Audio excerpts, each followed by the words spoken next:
So hello guys, welcome back to my channel. So তোমরা কেমন আছো? আশা করি খুব ভালো আছো। সো আজকে চলে আসলাম নতুন একটা মিনি রান্নার ভিডিও নিয়ে। সো আজকে মা বানাতে চলেছে সাবুদানার টিক্কি বা পকোড়া, দুটোই বলতে পারো। সো আজকে দেখো, এখানে বানানোর জন্য মা এখানে সাবুদানা আগের থেকে ভিজিয়ে রেখেছিল। তার মধ্যে দিয়ে দিয়েছে একটু ধনে পাতা আর আলু সিদ্ধ করে সেটা দিয়ে তার মধ্যে দিয়েছে পরিমাণ মতো লবণ, পরিমাণ মতো কাশ্মীরি লঙ্কার গুঁড়ো আর দিয়েছে ধনে গুঁড়ো। এগুলোকে দিয়ে সুন্দর করে এটাকে মেখে একটা ডো বানিয়ে নিতে হবে। আর এটাকে সুন্দর করে গোল গোল বানিয়ে এটাকে সুন্দর করে মানে ভালো মতন গোল গোল বানিয়ে নিতে হবে, যেভাবে টিক্কি বানায়। সো এখানে আমরা সেম প্রসেসে আমরা একটা একটা করে সবটাই বানিয়ে নেব, যেরকম কি দেখতে পারছো তোমরা এই ভিডিওতে। আর একটা কথা কি, তোমরা কোথা থেকে আমাদের ভিডিওগুলো দেখছো অবশ্যই কিন্তু কমেন্টে জানিও। আমাদের রান্নার ভিডিও কীরকম লাগে সেটাও তোমরা কমেন্টে জানিও। আর তোমরা অনেকেই আমাদের এই রান্নার ভিডিওতে অনেকেই ভালোবাসা দিচ্ছ, তার জন্যই আমরা কিন্তু তোমাদের আরও বেশি বেশি করে রান্নার ভিডিও দেব।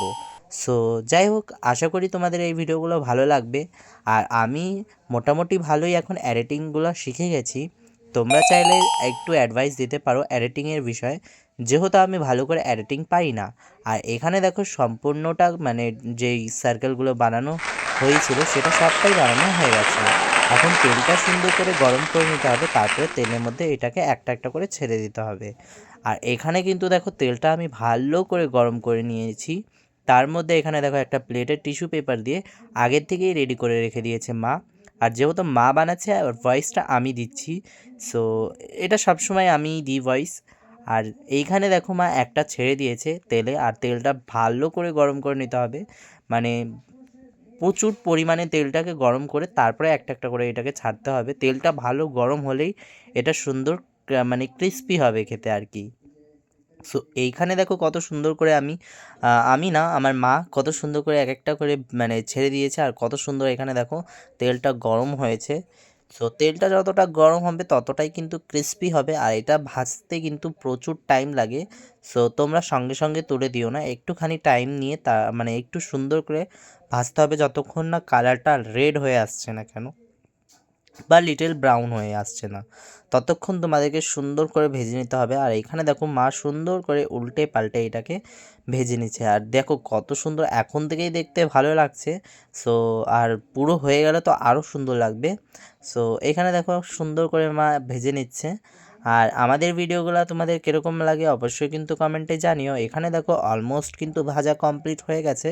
সো এখানে তেল থেকে নামিয়ে মা এখন টিস্যু পেপারে নামিয়ে নিচ্ছে। যেহেতু টিস্যু পেপার দেওয়ার কারণ আছে, যেই তেলটা গায়ে লেগে আছে সেটা টিস্যু পেপার মানে টেনে নেবে, তাহলে আমাদের মানে অয়েলটা বেশি মানে ইয়ে হবে না আর কি।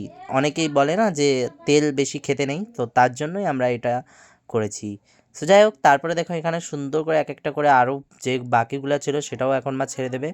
আর খেতেও কিন্তু দুর্দান্ত হয়েছিল, তোমরা অবশ্যই ট্রাই করে দেখো। এটা কিন্তু খুবই সুন্দর রেসিপি আর খুবই কম টাইমের মধ্যে হয়ে যায়, শুধু ভাজতে একটু টাইম লাগে। তাছাড়া এমনি কোনো বেশি উপকরণ জিনিসে লাগে না। তো এইটা মোটামুটি সবাই তোমরা বাড়িতে বানিয়ে খেতে পারো, বা কোনো গেস্ট আসলে তোমরা মানে ঝটপট তৈরি করে খেতে পারো। আর সাবুদানাটা কিন্তু আগে থেকে তোমাদের ভিজিয়ে রাখতে হবে, তাহলেই মানে সাবুদানার এই টিক্কিটা ভালো লাগবে। সো এখানে দেখো একটা একটা করে কিন্তু আমার সুন্দর করে সবগুলাই ভেজে নিয়েছে। আর তোমাদের কীরকম লাগছে অবশ্যই কিন্তু কমেন্টে জানিও। আর লাস্টটাও ভাজা হয়ে গেছে, আমার তো খুব সুন্দর লাগছে। জাস্ট দেখো কত সুন্দর হয়েছে, আর অলমোস্ট আমাদের বানানো হয়ে গেছে। যদিও ভিডিওগুলো ভালো লাগে অবশ্যই ভিডিওটাকে লাইক করে দিও, একটা সাবস্ক্রাইব করে দিও। আর যারা যারা এখনও আমাদের এই ইউটিউব চ্যানেলটাকে সাবস্ক্রাইব করনি অবশ্যই গিয়ে সাবস্ক্রাইব করে দিও। সো থ্যাংক ইউ সবাইকে আমার এই ভিডিওটা দেখার জন্য।